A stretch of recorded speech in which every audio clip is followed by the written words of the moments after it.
You know what's funny about people obsessed with other people's money? They always think they see all the cards on the table. They never see the trap until it's too late. My son, Daniel, and his lawyer wife, Sarah, just made the biggest mistake of their lives. And all I did in response was smile. A calm, almost casual smile, the kind my old construction business partners know means someone's about to learn a very, very expensive lesson. It was last Tuesday, right after golf. I was enjoying my usual scotch on the terrace, watching the sun slowly dip below the century-old oaks that frame my property here in Greenwich. The wooden deck, which I built myself nearly 30 years ago, still hadn't creaked once. And the house, an old colonial manor I'd bought almost a ruin, then spent years stone by stone, brick by brick, transforming into what it is now, a fortress, a sanctuary, a symbol of everything I've built. It's worth $2.8 million, maybe more if I put it on the market today. Clean, unencumbered ownership. Mine, Daniel, and Sarah arrived unannounced. Always a bad sign. My son, Dr. Daniel Hayes, was always too busy for spontaneous visits to his old man. He's a cardiologist. Successful, as his colleagues like to say, and, as is common with many successful people, utterly arrogant. Sarah, his wife, a lawyer. A corporate attorney from some trendy New York boutique firm whose name I forget every time because it sounds as pretentious as she is. She never comes just to visit, only if there's something to take. They settled in the living room. Daniel in his expensive suit, looking like he'd just come from an operating room where he'd saved some celebrity. Sarah in one of her severe dresses that screamed status, but not taste. Her face held that familiar expression of, I'm going to be very polite now, but what I really want is yours. I'd seen it before, on the faces of bankers, officials, competitors. They sat on the Italian leather sofa I'd specially ordered from Florence. It seemed to me they looked at it not as furniture, but as part of their future inheritance. Dad, we're here to talk about something serious, Daniel began, his voice taut, like a string ready to snap. He only ever called me Dad when he wanted something. Other times, I was just Arthur. I raised an eyebrow, taking a sip of whiskey. The ice clinked softly against the glass. I always appreciated those small sounds. They remind you that life goes on, even when a storm is brewing. I'm all ears, son. Sarah took the lead, as always. Arthur, we're very concerned about you. Your health, your ability to manage your affairs. She paused, as if giving me a chance to understand. I watched her. Her perfectly coiffed hair, her immaculate manicure. Everything about her screamed control. My health is perfectly fine, Sarah, I said, as calmly as possible. Just ran 5 miles yesterday, and I have my accountants and financial advisors who handle everything else. Better than either of you, believe me. That was a little jab, and I saw her flinch. Daniel cleared his throat. We know, Arthur, she continued, ignoring my remark as if it hadn't happened. But it is still old age. We don't want you to get into a difficult situation. Or, even worse, for someone to take advantage of your kindness. The word kindness sounded as if she'd said weakness. That's when Daniel, who apparently received the go signal from his wife, leaned forward. His eyes were cold. Dad, let's be honest. We want you to transfer the house to us. Now, while you're still of sound mind, as you say. I didn't answer immediately. I let the silence fill with their audacity. Allowed that silence to become heavy, oppressive. I felt Sarah straighten, ready for the next move. If you don't do it voluntarily, her voice turned to steel, almost lifeless. We'll be forced to petition the court to declare you incapacitated. We have enough evidence, testimonies from neighbors about your eccentricities, financial documents showing questionable investments. We don't want to do this, Arthur, but we have to protect you from yourself. And that's when I understood. This wasn't just a demand. It was an ultimatum. Pure, unadulterated blackmail. A threat to take not only my home, but my dignity, my will, my life. They thought I was an old, weak man who could be scared and broken. They thought I would give up. I looked at Daniel, my son, flesh of my flesh, the man I educated, who had everything he could ever dream of, thanks to my labor. He looked at me with the same cold calculation as his wife. Betrayal. It felt like someone had torn a piece from my chest. but not pain. No, rather a cold, burning emptiness that instantly filled with something else. Something ancient and strong.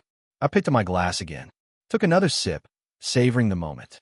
Then, slowly, I set it down on the table, which I also made myself. Looked at them one by one. Understood, I said, and that was all I said aloud. My smile, which I'd maintained, broadened slightly. A little calmer. All right, let's meet. Pick a date when we all have time. I'm willing to discuss it. Their faces, full of tension, relaxed. Sarah even allowed herself a barely perceptible smirk. Daniel let out a sigh of relief. They thought they had won. They thought I had given up. And me? I was already planning. And I promised myself they would regret it. Regret every word. Every thought. Regret thinking that old Arthur Hayes was an easy target. Because they had just sealed their fate. And me? I was just about to teach them a lesson. A lesson they would never forget. And it would cost them far more than my house. They didn't know yet that I wasn't just an old man with money. And that in these 72 years, I had learned to build more than just houses. I had learned to build networks, to destroy reputations, and to bury enemies. Quietly, and in such a way that no one would ever guess. And my house, it wasn't just a house. It was my fortress, and I would fight for it until my last breath. They shouldn't have said it, ever. The click of the front door, closing behind them, echoed through the suddenly silent house. I heard the muffled rumble of their luxury SUV starting up, then fading into the distance down my long, gravel driveway. They were gone, and with them, the last vestiges of the illusion I'd held onto for so long about my son. I stayed on the terrace, the amber liquid in my glass glinting in the fading light. My smile, the one that had soothed their avarice, slowly vanished, replaced by something harder, something colder. It wasn't anger, not in the fiery, uncontrolled sense. It was the calm, settled fury of a man who understands the game, knows the players, and has just decided to turn the board over on everyone involved. For years, I'd cultivated this image. Arthur Hayes, the retired contractor. Good old Art, who built half the homes in this upscale corner of Connecticut. A widower, living alone, content with his golf, his garden, and his quiet evenings. Harmless. A little eccentric, perhaps, with my insistence on doing my own repairs and maintaining my classic Ford F-150, but ultimately, just another old man enjoying his golden years. They saw the faded flannel shirts, the calloused hands, the occasional grease stain. They saw a target. What they didn't see was the man who, at 18, enlisted in the Marines and saw things in Southeast Asia that would make most people vomit. The man who, after coming home, didn't just build houses, but built an empire out of nothing, navigating the treacherous waters of real estate development, dealing with corrupt union bosses, greedy politicians, and rival firms that played dirty. The man who, more than once, had to persuade people to see things his way, using methods that had nothing to do with blueprints or zoning permits. I learned to read people, to anticipate their moves, to find the cracks in their armor. And I learned that the most dangerous weapon isn't always a gun. Sometimes it's information. Sometimes it's patience. My hand tightened around the glass. Daniel, my son, my blood. I had given him everything. The best schools, the hefty trust fund for his medical education, the down payment for his first condo in the city. I thought I was raising a good man, someone who understood the value of hard work and integrity. But he'd become a caricature of the worst traits of his generation. Entitled, arrogant, blinded by the pursuit of more, no matter the cost. Sarah, his wife, was merely an accelerant, pouring gasoline on his already smoldering greed. Incapacitated, she'd spat. The word itself was an insult, a desecration. This house, this land, wasn't just bricks and mortar. It was my history. Every beam, every floorboard, every patch of landscaping held a memory, a piece of me. The nursery I'd built for Daniel, the swing set I'd hammered together, the quiet evenings with my late wife, Martha, on this very terrace. To surrender it, to let them take it from me under the guise of protection, would be to surrender my very soul. I rose from my chair, the whiskey glass still in hand. The cool evening air was a balm on my skin, but inside, a furnace had ignited. This wasn't just about property anymore. This was about dignity, about respect, about teaching two spoiled, arrogant children a lesson about who I really am. A lesson that would reverberate through their carefully constructed lives. My first thought, instinctively, was to call Harry. Harry the Hammer O'Malley. We'd met during my Marine days, both of us young, dumb, and full of bravado. Harry went on to make a name for himself in, let's just say, alternative conflict resolution in certain circles of New York's underbelly, before eventually transitioning into a very legitimate, very discreet private investigation firm catering to the ultra-wealthy. He knew how to dig. He knew how to find skeletons. And he owed me more than a few favors. A lifetime's worth, in fact. I walked inside, past the silent living room where they had delivered their vile ultimatum. My study was a sanctuary, filled with books, maps, and the faint scent of old paper and pipe tobacco. I went straight to my antique mahogany desk, a piece I'd rescued from a bankrupt estate sale decades ago. It had a hidden drawer, one that even Daniel, with his curious fingers as a child, had never discovered. I pulled it open. Inside, beneath old photos and letters, lay a burner phone. Not just any burner phone, one of a dozen I kept, each with a specific purpose, a specific set of contacts. This one was for the past, for the shadows, for the people who understood that some problems required unconventional solutions. I powered it on. The screen glowed green, stark against the darkening room. I scrolled through the contacts. H. O'Malley. Short, simple. No full names. No labels. Just enough for me to know. My thumb hovered over the call button. I paused, taking a moment to gather my thoughts. This wasn't a rash decision. This was the opening move of a chess game where the stakes were everything. They wanted to play rough? Fine. I would show them what rough truly meant. Hello, Harry. I'd say. It's Arthur. I need a favor. A big one. And then the game would truly begin. I knew Daniel and Sarah would immediately start their legal maneuvering. They'd contact their lawyers, start gathering documents, building their case. They'd think they had the upper hand, that I was just a senile old man whose resistance was futile. But they had no idea who they were dealing with. I wasn't just defending my home. I was defending my legacy, my very right to exist on my own terms. And I would dismantle their lives, piece by piece, with the same meticulous care I used to build this house, if that's what it took. The phone rang twice before a gravelly voice answered. Yeah. Harry, I said, my voice calm, steady, betraying none of the turmoil within. It's Arthur Hayes. A beat of silence, then a chuckle, deep and resonant. Artie, you old dog, what can I do for you? Haven't heard from you since that business with the zoning board in '08. Everything all right up in Greenwich? Not quite, Harry, I replied, a ghost of my earlier smile touching my lips. I need some information about my son, Daniel, and his wife, Sarah. Another pause. Harry knew my unspoken code. He knew that when I asked about family, it meant trouble. Serious trouble. What kind of information, Artie?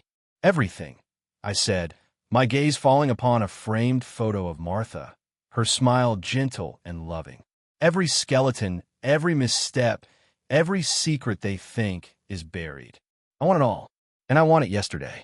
Harry's voice dropped, losing its casual lightness. Consider done, Artie. You know I owe you. Damn right, you do. I murmured, a chill running down my spine, unrelated to the evening air. The hunt had begun, and this time I was the hunter. The next few days passed in a blur of forced normalcy. I continued my routine. Morning golf, lunch at the club where I exchanged pleasantries with other retirees, an afternoon in my workshop tinkering with an old engine, and quiet evenings on the terrace. But beneath the placid surface, a storm was brewing. Every handshake, every casual conversation, every smile I offered was a calculated performance. I was a man playing a role, waiting for the curtain to rise on the real drama. Harry, true to his word, worked fast.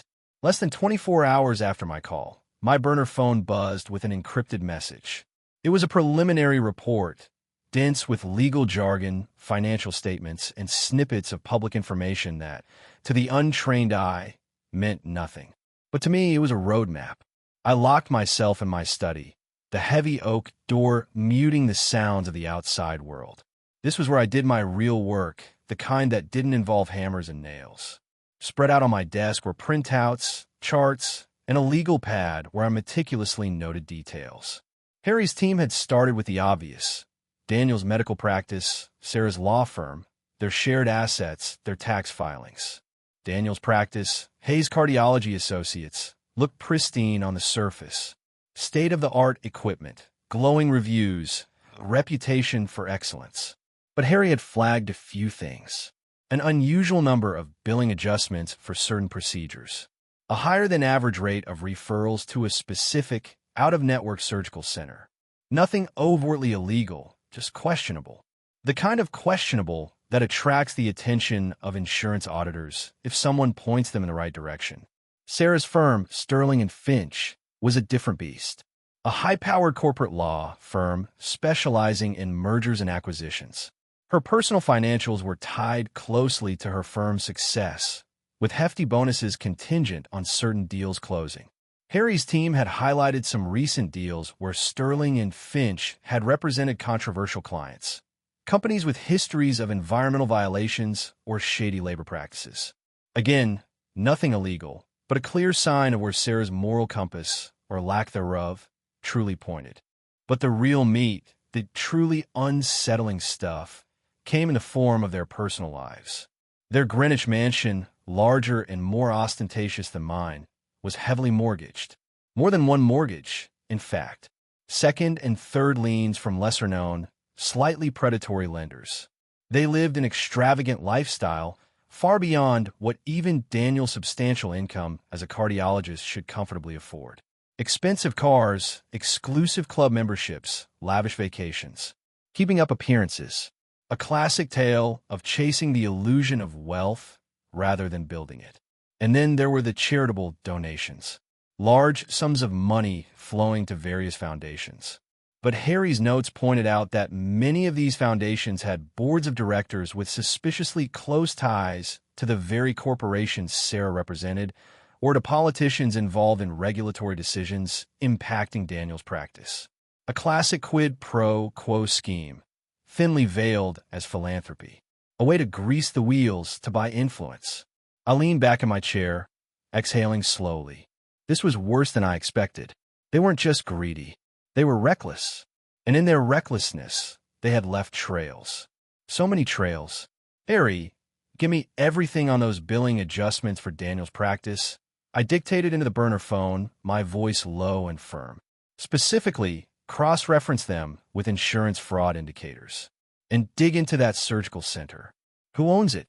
What are their financial ties to Daniel? On it, Artie, Harry's voice crackled. For Sarah, I want a deep dive into those charitable foundations. Follow the money. See where it really goes. And every single client Sterling & Finch has represented in the last 5 years. Especially the controversial ones.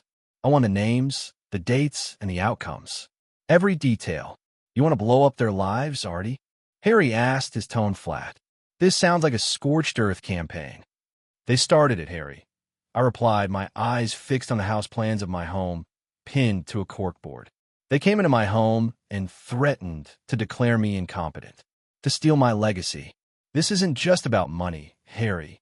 This is about what's right, and what's earned. Understood, he said. Anything else? One more thing. I added, a grim thought forming in my mind. Social media.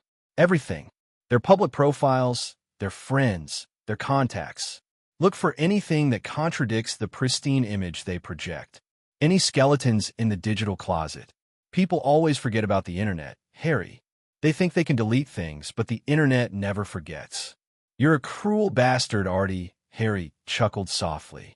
But effective. I'll be in touch. I hung up, a sense of grim satisfaction settling over me. They wanted to play hardball? I was going to show them a game that they didn't even know existed. A game where reputations were shattered, careers immolated, and public trust vaporized. The meeting they demanded. I'd agreed to it, of course, to show them I was cooperative, reasonable, a senile old man who could be easily manipulated. They'd set it for next week at Sarah's firm in one of their sterile, glass-walled conference rooms. They'd bring their lawyers, their perfectly crafted arguments, their condescending smiles. They expected me to walk in, a defeated old man, ready to sign over my life's work. They expected me to crumble under the pressure of their legal threats. But by then, I would have my arsenal, my plan, and I would unleash it with surgical precision. They would sit across from me, smug in their perceived victory, completely unaware that they were already standing on quicksand. And I, Arthur Hayes, the quiet old man, would be the one holding the shovel. The days leading up to the meeting were a strange mixture of calm and intense preparation. I allowed Daniel and Sarah to believe they were dictating the terms. They even sent me a formal letter, hand-delivered by a young paralegal from Sterling and Finch, outlining the agenda and the proposed resolution. A full transfer of my property deeds, effective immediately, with a vague promise of suitable living arrangements for me. It was insulting, condescending, and exactly what I needed to fuel my resolve. Harry's reports kept coming in, a steady stream of damning evidence. The surgical center Daniel referred patients to, it was majority-owned by a holding company registered in Delaware, which, after Harry's relentless digging, led back to a shell corporation and ultimately to a former medical school classmate of Daniel's. A classmate with a checkered past in medical billing, now mysteriously wealthy. The referral fees Daniel was receiving weren't just unethical. They bordered on illegal kickbacks, inflating costs for patients and insurance companies alike. This was a clear violation of state medical ethics codes and potentially federal anti-kickback statutes. A career-ending discovery for a successful cardiologist. As for Sarah, the charitable foundations were even more convoluted. They were indeed funneling money, but not to the needy. Instead, they were cleverly disguised political action committees, making untraceable donations to specific campaigns and lobbyists who then pushed through legislation favorable to Sterling and Finch's most lucrative corporate clients. It was a sophisticated, well-oiled machine of influence peddling, technically legal in its most abstract form, but ethically bankrupt and highly damaging to public image if exposed. Harry even found evidence of a specific instance where Sarah herself facilitated a donation that directly influenced a major regulatory decision, netting her firm a colossal bonus. The social media dive was the most insidious. Daniel, always careful, maintained a relatively bland online presence. But Sarah had an old, mostly forgotten blog from her early career. It was filled with cynical observations about her clients, thinly veiled contempt for the common man, and surprisingly frank admissions about her ruthless ambition. The law is a weapon, one entry read, and I intend to wield it against anyone foolish enough to stand in my way. This wasn't just damaging. It was a devastating indictment of her professional ethics. Harry had captured screenshots of everything, knowing how quickly such digital ghosts could vanish once disturbed. I spent hours poring over these documents, cross-referencing names, dates, and transactions. My mind, sharp and focused, was like a well-oiled machine, connecting dots that Daniel and Sarah had meticulously tried to scatter. They thought they were clever. They thought they were untouchable. But they had underestimated the experience of a man who had built things from the ground up, who understood how the underbelly of power truly worked. The day of the meeting arrived. I dressed in my usual, unassuming attire, a tweed blazer, a crisp blue shirt, and khaki pants. No power suit, no flashy watch. Just Arthur Hayes, the retired contractor. I even deliberately chose my old, slightly scuffed leather briefcase, rather than a newer, more pristine one. Let them think I was out of touch, unprepared. It would only make the coming shock more profound. I drove my F-150 into the heart of Manhattan. The roar of the engine, a comforting sound amidst the urban din. Sterling and Finch occupied the top floors of a gleaming glass skyscraper in Midtown. The lobby was a symphony of polished marble and hushed whispers, a temple to corporate power. I felt a familiar, almost nostalgic thrill. This was my kind of arena, just with different rules than the construction sites I was used to. But the underlying principles of dominance and leverage remained the same. A young, impeccably dressed receptionist directed me to the 48th floor.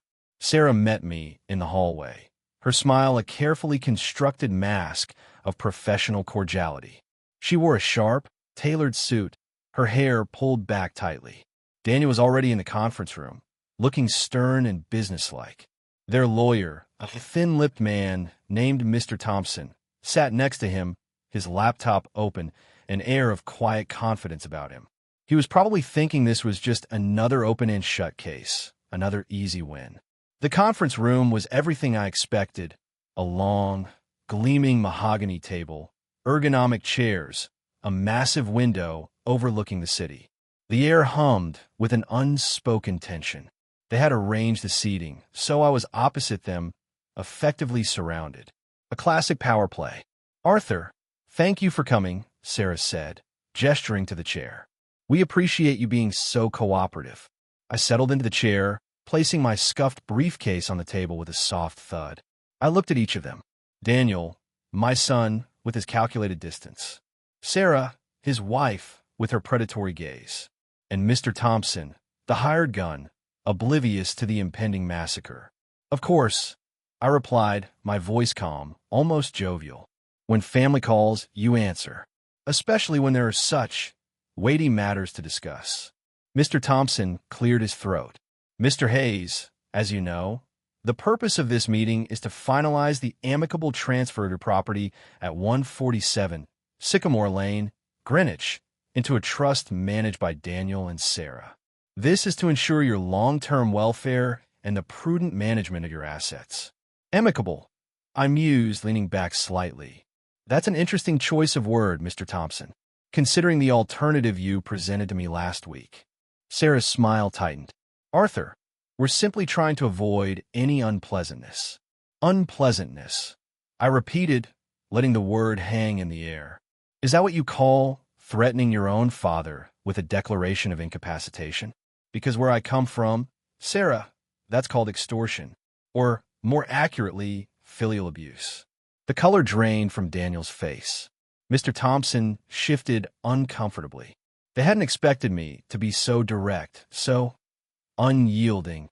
They expected an old man, easily cowed. "Arthur, please," Daniel interjected, his voice strained. "We just want what's best for you." "Do you, Daniel?" I asked, looking directly into his eyes, a flicker of something ancient and knowing in my own. "Because from where I'm sitting, it looks like you want what's best for you. And frankly, your timing couldn't be worse." I unlatched my briefcase. The click echoed loudly in the suddenly tense room. I didn't immediately pull out the documents.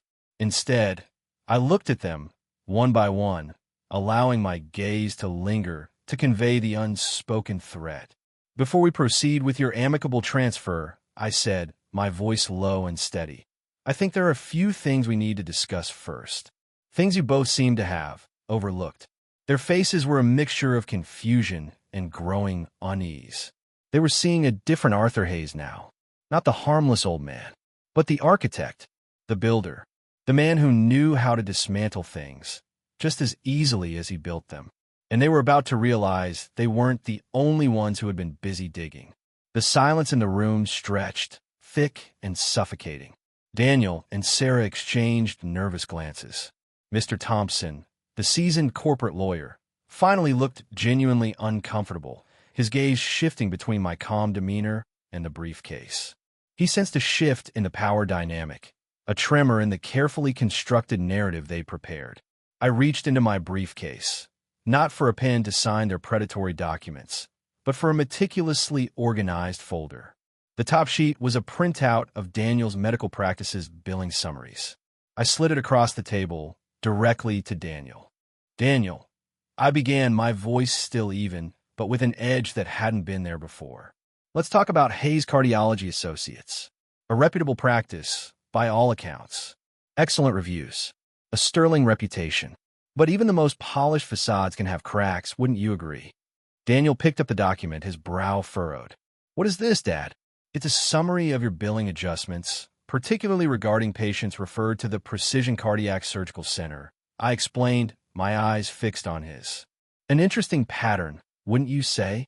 An unusually high percentage of your patients requiring specialized procedures, always at this specific center, always out of network, and always resulting in higher copays and insurance payouts." Sarah leaned forward, her lawyer's instinct kicking in. Arthur, what exactly are you implying? Daniel's referrals are based solely on patient need and medical expertise. Are they, Sarah? I raised an eyebrow, a slight, knowing smile playing on my lips. Because Harry, a friend of mine, a private investigator of considerable talent, found something interesting about Precision Cardiac. It's owned by a shell corporation, and that shell corporation, when you peel back the layers, leads directly to a former medical school classmate of Daniel's. A classmate, I might add, who has a history of, shall we say, aggressive billing practices, and whose sudden surge in wealth directly correlates with the increase in your referrals. Daniel's face had gone from pale to ashen. His mouth opened, but no words came out. He knew. He absolutely knew. The color was draining from Sarah's face too, replaced by a cold, furious calculation.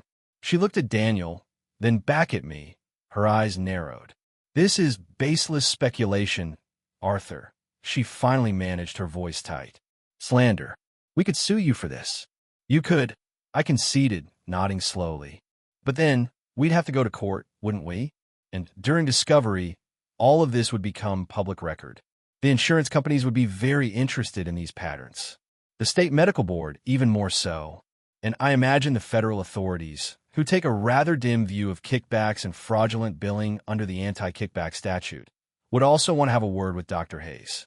Do you really want to explain to your patients why their medical bills were inflated, Daniel? Or to the Department of Justice, why you were effectively selling referrals? I watched Daniel squirm. The arrogance, the self-importance, had vanished, replaced by genuine fear. He was seeing his carefully constructed career, his reputation, crumble before his eyes. Then, I turned my attention to Sarah. I slid another folder across the table, this one thicker, filled with printouts and screenshots. And now, Sarah, I said, a little more softly, let's talk about your contributions to corporate ethics. Sterling and Finch, a pillar of the legal community. But your personal blog, circa 2008, The Corporate Predator, offered a rather unfiltered look into your professional philosophy. Things like, the law is a weapon, and I intend to wield it against anyone foolish enough to stand in my way. Or, my personal favorite, ethics are a luxury the successful can't afford, merely a narrative for the masses. Charming. Sarah gasped, her composure finally cracking. That blog, it was private. I deleted it years ago. How did you? The internet, Sarah. I interrupted, a wry smile touching my lips. It never forgets, especially when you have people like Harry who specialize in digital archaeology. But let's move beyond your youthful indiscretions, shall we? Let's discuss your more recent and far more impactful activities. I picked up another stack of documents. These are the financial records and board member lists for the foundations for a Better Tomorrow and Green Future initiatives. Very noble-sounding names. But as it turns out, these foundations are remarkably effective at channeling untraceable political donations to campaigns and lobbyists who then, coincidentally, push through legislation that directly benefits Sterling and Finch's most controversial clients.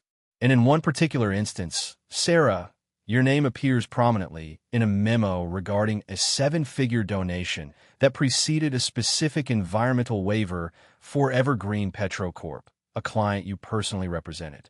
A waiver that directly resulted in Sterling and Finch earning a bonus of, let me see here, $8 million. Mr. Thompson, who had been listening with growing alarm, finally spoke, his voice tight. Mr. Hayes, this is highly irregular. These are sensitive firm documents. Are they, Mr. Thompson? I shot back, my gaze hardening. Or are they evidence of blatant influence peddling, disguised as corporate philanthropy? The SEC might find this very interesting, as might the State Bar Association, especially when combined with the delightful insights from Sarah's Corporate Predator blog. How do you think Sterling and Finch's clients would react if these details became public? What about your reputation, Sarah? Your career? Sarah was speechless, her face a mask of furious disbelief and dawning horror. Her meticulously crafted image, her entire professional life, was being systematically dismantled before her eyes. So, I concluded, leaning forward slightly. Before we talk about me being incapacitated or about amicably transferring my property, perhaps we should discuss your incapacitation. Wouldn't you agree? Because if I were to go public with just a fraction of this, Daniel, your medical license would be revoked, and Sarah, your law career would be over. You'd be disbarred, financially ruined, socially ostracized. I paused, allowing the weight of my words to sink in, to crush them. The room was silent again, but this time, the silence was born of shock and dread. They were seeing not just an old man with some dirt, but a master strategist, a man who had anticipated their every move and had prepared a counterstrike far more devastating than they could have imagined. "So," I said, picking up the blank deed from my house, the one they had prepared for me to sign. I tore it slowly, deliberately, in half, the sound a sharp rip in the stillness. "Let's recap. You threatened to take my home, my dignity, my autonomy. And in return, I've just shown you the blueprint for the complete and utter destruction of your professional lives, your reputations, and your financial futures. Now, who do you think is in a position to give an ultimatum?" The torn deed lay on the polished mahogany, stark white against the dark wood, a physical representation of their shattered assumptions. Daniel looked utterly defeated, staring at the pieces as if they were his own career, ripped to shreds. Sarah, however, was rallying. Her lawyer's brain, even in shock, was working overtime, trying to find an angle, a loophole, a way out. This is extortion, Arthur," she hissed, her voice low and venomous, yet trembling slightly. "You can't do this." "Oh, but I can, Sarah," I replied calmly, meeting her furious gaze. "And unlike your thinly veiled blackmail and Daniel's backroom dealings, my actions are entirely above board. I'm merely presenting evidence. Evidence that, once public, will trigger investigations by regulatory bodies who do have the power to ruin you. I don't need to extort you. I simply need to reveal the truth." I leaned back, crossing my arms. "Let me be clear. You came into my home, my sanctuary, and tried to strip me of everything. You underestimated me. You mistook my quiet life for weakness, my age for senility. That was your first and gravest mistake." Mr. Thompson, who had remained silent for too long, finally spoke, his voice strained. "Mr. Hayes, perhaps we can negotiate. This is a very serious matter for all parties involved." "Negotiate?" I scoffed softly. "There's nothing to negotiate, Mr. Thompson. The terms have already been set, not by me, but by Daniel and Sarah, the moment they issued their pathetic ultimatum." I pulled out a single sheet of paper from my briefcase. Unlike their voluminous legal documents, this was simple, concise, and handwritten. "My terms. Here's how this is going to work," I stated, pushing the paper across the table towards them. "First, Daniel, you will immediately sever all ties with Precision Cardiac Surgical Center. No more referrals, no more kickbacks, and you will arrange for a full, independent audit of your practice's billing over the last 5 years. Any discrepancies found will be reported, and you will make restitution to the affected patients and insurance companies. If you resist, I guarantee the federal authorities will do it for you. And trust me, their methods are far less forgiving." Daniel, still stunned, could only nod weakly. He seemed to shrink in his expensive suit. "Second, Sarah," I continued, turning to her, "you will resign from Sterling and Finch. Immediately and quietly, citing personal reasons or desire to pursue other opportunities. Your firm will not be dragged into this mess, because, frankly, they're just another victim of your avarice. But your career, as you know it, is over. No more high-power corporate law. No more 7-figure bonuses from shady deals. You'll also make a substantial, anonymous donation to a legitimate environmental charity of my choosing, a figure equal to the bonus you received from the Evergreen Petrocorp deal. Consider it penance." Sarah's face contorted. "Resign? You expect me to just throw away everything I've worked for? You threw it away the moment you decided to blackmail your father-in-law." I retorted, my voice cutting through her outrage. "And if you don't resign, then your blog, your charitable foundations, and all the sordid details of your influence peddling will go public. And trust me, Sarah, a disbarred lawyer with a reputation for cynicism and corruption will find it very hard to get a job anywhere, even selling pencils. Your choice. She glared at me, her eyes burning with hatred. But I saw the flicker of fear, of defeat, in their depths. She knew I wasn't bluffing. Third, I continued, my gaze sweeping over both of them. You will both sign legally binding affidavits, stating that you will never again attempt to interfere with my affairs, my property, or my autonomy. Ever. You will retract any and all statements made to neighbors or other parties implying my incapacitation. And you will cease all contact with me, unless initiated by me, for the foreseeable future. That means no more unannounced visits, no more phone calls, no more letters. You're cut off. Completely. A tear tracked down Daniel's cheek. Dad, please. Don't dad me, Daniel. I cut him off, my voice steely. You stopped being my son the moment you plotted against me. You chose greed over family. You chose betrayal over loyalty. You reap what you sow. Mr. Thompson, surprisingly, picked up my handwritten sheet. He read it carefully, then looked at me, a newfound respect in his eyes. He recognized a master chess player, someone who had planned several moves ahead. Mr. Hayes, he said slowly, these are substantial demands, and the consequences, as you've outlined, are indeed severe. However, I must advise my clients that a voluntary compliance with these terms, while painful, would likely mitigate the catastrophic damage you've detailed. I nodded. Precisely, Mr. Thompson. You understand. This isn't about punishment for the sake of it. It's about restoring balance, about justice, and about ensuring that those who abuse trust learn a very hard lesson. I then pulled out one last document, a pre-signed non-disclosure agreement. You will also both sign this. It legally binds you to secrecy regarding the information I've presented here today. If any of this information, or anything related to our discussion, ever leaks, I will assume it came from one of you. And believe me, the consequences for breaking this NDA will make today look like a pleasant afternoon tea. They looked at each other, their grand scheme in ruins, their future uncertain. They had walked in with arrogance, expecting an easy victory. They were leaving with the bitter taste of defeat and the crushing weight of their own compromised lives. You have 24 hours to agree to these terms, I said, rising from my chair. After that, the information goes to the relevant authorities, and you will face the full, unyielding force of the law and public scrutiny. No further warnings. No further discussions. Just action. I picked up my briefcase, the torn deed pieces still on the table.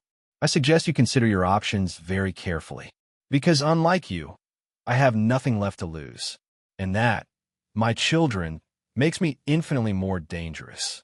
With that, I turned and walked out of the conference room, leaving them stunned, broken, and alone with the wreckage of their ambition. The marble floor of the lobby felt more welcoming than ever. The city outside, a vibrant tapestry of lives and struggles, seemed to hum a song of vindication. I had won, not just my house, but my peace. And in doing so, I had finally put to rest the illusion of the son I thought I had raised. The architect of vengeance had built his final, most intricate trap. Leaving that glass tower, I felt a peculiar mix of exhaustion and exhilaration. The tension that had coiled within me for days began to unwind, slowly, like a spring released. The humid New York air, usually a nuisance, felt fresh against my face. I walked past the throngs of people, suits and tourists, all rushing to their own destinations, their own dramas, completely oblivious to the silent, seismic shift that had just occurred on the 48th floor. I didn't rush home. Instead, I drove upstate, along the scenic Merritt Parkway, the familiar curves and ancient stone bridges a soothing balm to my frayed nerves. I stopped at a small, unassuming diner I'd known for decades, a place that served the best blueberry pie this side of the Hudson. I sat at the counter, ordered a slice, and watched the world go by, my mind replaying every detail of the meeting. They would fight it, of course, at first. Sarah, with her lawyer's mind, would try to find a way to discredit my evidence, to claim I was manipulating them, to paint me as the villain. But Mr. Thompson, The shrewd lawyer knew the truth. He had seen the stack of documents, the undeniable trails. He understood the damage, and he would advise them, grudgingly, to comply, because the alternative was career suicide, public humiliation, and potential legal prosecution that would strip them bare. My phone, the burner, buzzed in my pocket. It was Harry. "Artie, how'd it go?" he asked, his voice laced with anticipation. "They're reeling, Harry," I said, a faint smile on my face. "They're considering their options, but I think they'll comply." "Good," he grunted, "because I just got a little more intel. Nothing major, but it would have been another nail in the coffin for Sarah. Turns out she had a minor ethics complaint filed against her firm a few years back, swept under the rug. Nothing proven, but it would have added fuel to the fire." "Doesn't matter now," I replied, taking a bite of pie. It was delicious, tart and sweet. "The primary targets are secured. The damage is done." "So what happens next?" Harry asked. "Silence," I said, looking out the diner window at the passing cars. "They'll sign, they'll disappear, and they'll live with the consequences of their choices. I won't hear from them again, not for a long, long time. And that's exactly what I want." I wasn't seeking revenge in the fiery, passionate sense. I was seeking justice, a rebalancing of the scales. They had attempted to steal my future, so I dismantled theirs. It was a cold, calculated transaction, devoid of sentiment. Over the next 2 days, Harry received confirmation. Mr. Thompson had contacted him, sounding thoroughly chastened, to confirm that Daniel and Sarah would indeed comply with all my terms. The resignation letter from Sarah at Sterling and Finch hit the wires the following morning, citing personal reasons. Daniel's medical practice, I knew, would be undergoing a quiet, internal upheaval as he severed ties and initiated audits. I also knew that the fear of public exposure, the knowledge of what I held over them, would ensure their compliance for years to come. I received the signed affidavits and NDAs via a discreet courier service. I read them carefully, verifying every detail. Their signatures, once bold and confident, now looked almost meek. The transfer of the anonymous donation to the environmental charity I'd chosen was confirmed a day later. It was over, or rather, it had just begun, because while their immediate threat was neutralized, the deeper impact lingered. The relationship with my son, already strained, was now irrevocably broken. The illusion of family shattered beyond repair. It was a victory, yes, but one tinged with a profound sadness. I had defended my home, my legacy, my independence, but I had lost a son in the process. I walked the grounds of my home that evening, the golden hour light painting the oaks in hues of amber and gold. The air was cool, carrying the scent of pine and damp earth. I touched the bark of a particularly old oak, its rough texture a testament to resilience. This house, this land, was more than just property. It was a living testament to hard work, to sacrifice, to a life well lived. It was a part of me, and I was a part of it. I thought about Martha, my late wife. She would have been heartbroken by Daniel's actions, but she would have understood my response. She knew the steel beneath my quiet exterior. She knew I would never back down from a fight, especially when it concerned what was right. My phone rang. It was an unknown number. I hesitated, then answered. "Arthur Hayes," I said, my voice steady. A pause. Then, a voice, hesitant, almost unrecognizable. "Dad? It's Daniel." My jaw tightened. He was testing the waters, trying to find a way back, perhaps. Or perhaps just trying to understand. "What do you want, Daniel?" I asked, my voice devoid of warmth, devoid of emotion. Another pause, heavy with unspoken regret. I just wanted to say, I'm sorry. For everything. Sorry doesn't fix what you tried to do, Daniel. I replied, my gaze sweeping over the home I had nearly lost. Sorry doesn't magically erase the greed, the betrayal. It doesn't rebuild trust. You made your choices, and you will live with them, just as I will live with mine. Can we ever talk again? He pleaded, a raw vulnerability in his voice that I hadn't heard since he was a small boy. Perhaps one day, I said a lie. I knew deep down we wouldn't. Not truly, but not now. Not for a long, long time. And not until you understand the true cost of what you nearly took. Goodbye, Daniel. I hung up. The silence that followed was heavy, final. The sun had finally dipped below the horizon, casting long, purple shadows across the lawn. The house stood firm, a sentinel in the encroaching twilight. It was still my home, my fortress, and I had defended it just as I had promised. I poured myself a scotch, the familiar ritual of comfort. The ice clinked. The rich amber liquid swirled. I took a sip, the warmth spreading through me. The battle was won. The lesson learned. The silence finally settled. A heavy, peaceful silence, broken only by the whispers of the wind through the ancient oaks.